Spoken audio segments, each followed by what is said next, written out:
சமயபுரம் மாரியம்மன் கோவிலுக்கு கள்ளத்தனமாக பக்தர்களை அழைத்து சென்ற நபர் போலீஸ் கண்டித்ததால் தற்கொலை முயற்சியா? அம்மனை தரிசிக்க கோவிலில் உள்ளே அழைத்து செல்ல உலக புகழ்பெற்ற சமயபுரம் மாரியம்மன் கோவிலில் சுற்றி சுற்றி வரும் புரோக்கர்கள். தமிழகத்தில் உள்ள அம்மன் தலங்களில் மிகவும் பிரசித்தி பெற்றது சமயபுரம் மாரியம்மன் கோவிலாகும். இக்கோவிலில் உள்ள அம்மனை வேண்டினால் நினைத்தது நடக்கும், செல்வம் பெருகும், குடும்பத்தில் அமைதி நிலவும் என்பது பக்தர்களின் நம்பிக்கை.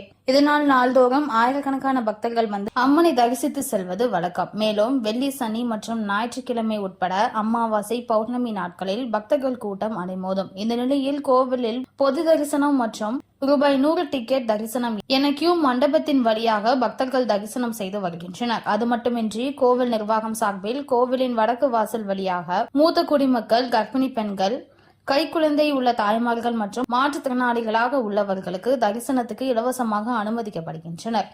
மேலும் வார நாட்களில் பக்தர்கள் கூட்டத்தை பயன்படுத்தி உள்ளூர் மற்றும் பக்கத்து கிராம வாசிகள் சில நபர்கள் கோவிலில் அம்மனை விரைந்து தரிசனம் செய்ய பக்தர் ஒருவருக்கு ரூபாய் 500 முதல் 1000 வாங்கிக் கொண்டு அவர்களை கோவிலுக்குள் அழைத்து சென்று புரோக்கர் என்கிற கிராக்கி அடித்து வருகின்றனர். இதற்கு கோவிலில் பணிபுரியும் நிரந்தர மற்றும் தற்காலிக ஊழியர்கள் சிலர் கமிஷன் பெற்றுக்கொண்டு உடந்தையாக இருந்து வருவதாக கூறப்படுகிறது. இது தொடர்பாக சமீபத்தில் சமயபுரம் மாரியம்மன் கோவில் இணை ஆணையர் அதிரடியாக கோவில் பணியாளர்கள் மற்றும் கோவிலை சுற்றியுள்ள புரோக்கர்கள் மீதும் சமயபுரம் காவல் நிலையத்தில் வழக்கு பதிவு செய்து அதிரடி நடவடிக்கை மேற்கொண்டார். இப்படி கிராக்கி அடிக்கும் புரோக்கர்களால் ஆணவ கொலைகளும் நடந்தேறியுள்ளது. அதாவது எந்த ஒரு உடல் உழைப்பும் இல்லாமல் சில மணி நேரங்களிலே ஆயிரக்கணக்கான ரூபாய் பணத்தை சம்பாதித்து அதனை பிரித்து எடுத்து செலவிடுதல் மிகப்பெரிய பிரச்சனைகள் ஏற்பட்டு அந்த பிரச்சனைகள் கொலைகளில் முடிந்த சம்பவங்கள் சமயபுரம் மாரியம்மன் கோவில் பெயர் சொல்லும் வகையில் ஏராளமாக உள்ளது. கடந்த வருடம் மே 6ஆம் தேதி இரு புரோக்கர்கள் கிராக்கி அடிக்கும் தகராற்றில் சமயபுரம் நால்ரோடு பகுதியில் உள்ள டாஸ்மாகில் பாபு என்ற நபர் வெட்டி கொலை செய்யப்பட்டுள்ளார்.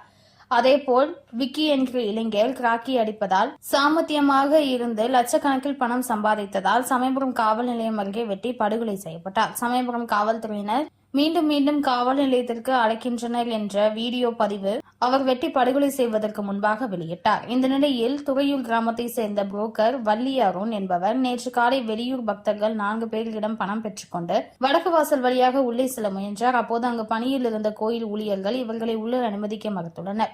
இதில் வள்ளி அருண் மற்றும் ஊழியர்கள் இடையே கடும் வாக்குவாதம் ஏற்பட்டது. இதையடுத்து வாக்குவாதத்திற்கு பின் சிறிது நேரம் கழித்து வள்ளி அருணன் கேனில் மண்ணெண்ணெயை எடுத்து சென்று வடக்கு வாசலில் நின்று தனது உடலில் மண்ணெண்ணெயை ஊற்றிக்கொண்டு தீக்குளிக்க முயற்சி செய்துள்ளார். இதை கண்ட பக்தர்கள் மற்றும் அக்கம் பக்கத்தினர் அவர் கையில் இருந்த கேனை பிடுங்கி சமயபுரம் காவல் நிலையத்திற்கு தகவல் தெரிவித்தனர். மேலும் தகவல் அறிந்த சமயபுரம் போலீசார் சம்பவ இடத்திற்கு சென்று வள்ளி அருணை காவல் நிலையத்திற்கு அழைத்து சென்று விசாரணை நடத்தினர்.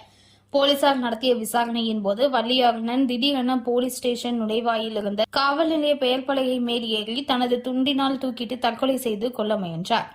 இதையடுத்து அங்கிருந்த ஆட்டோ டிரைவர்கள் உடனடியாக இவரை மீட்டனர். பின்னர் போலீசார் இவரை திருச்சி அரசு மருத்துவமனைக்கு சிகிச்சைக்காக அனுப்பி வைத்தனர். மேலும் கடந்த வருடம் சமயபுரம் டாஸ்மாக் பாரில் நடைபெற்ற கொலை வழக்கு, அடிதடி வழக்கு, கிராக்கி அடிப்பது என பல்வேறு சம்பவங்களில் சமயபுரம் காவல் நிலையத்தில் தற்போது சம்பந்தப்பட்ட வள்ளி அருணன் மீது போலீசார் வழக்கு பதிவு செய்து கைது செய்தது குறிப்பிடத்தக்கது. மீண்டும் தற்போது கிராக்கி அடிப்பதற்காக கொடுத்த புரோக்கரின் பேரில் சமயபுரம் போலீசார் வள்ளி அருணன் மீது வழக்கு பதிவு செய்து விசாரணை மேற்கொண்டு வருகின்றனர். உலகம் முழுவதும் உள்ள பக்தர்கள் மன அமைதிக்காகவும் உலக நன்மைக்காகவும் பாத யாத்திரையாகும் பல ஆயிரம் கிலோமீட்டர் நடந்து சமயபுரம் மாரியம்மன் கோவிலை நோக்கி கூட்டம் கூட்டமாக வந்து சுவாமி தரிசனம் செய்து செல்கின்றனர். இப்படிப்பட்ட புகழ்மிக்க இந்த சமயபுர கோவிலில் சுற்றி மிகப்பெரிய பிரச்சனையாக இருந்து வரும் புரோக்கர் பிரச்சனைக்கு தீர்வு காணப்படுமா என சமயபுரம் பகுதி பொதுமக்கள் மற்றும் பக்தர்கள், சமூக ஆர்வலர்களின் நீண்ட நாள் எதிர்பார்ப்பாக உள்ளது. இத்தகவலை நமது செய்தியாளர் ஜூடு திருச்சி மாவட்டத்திலிருந்து தெரிவித்துள்ளார்.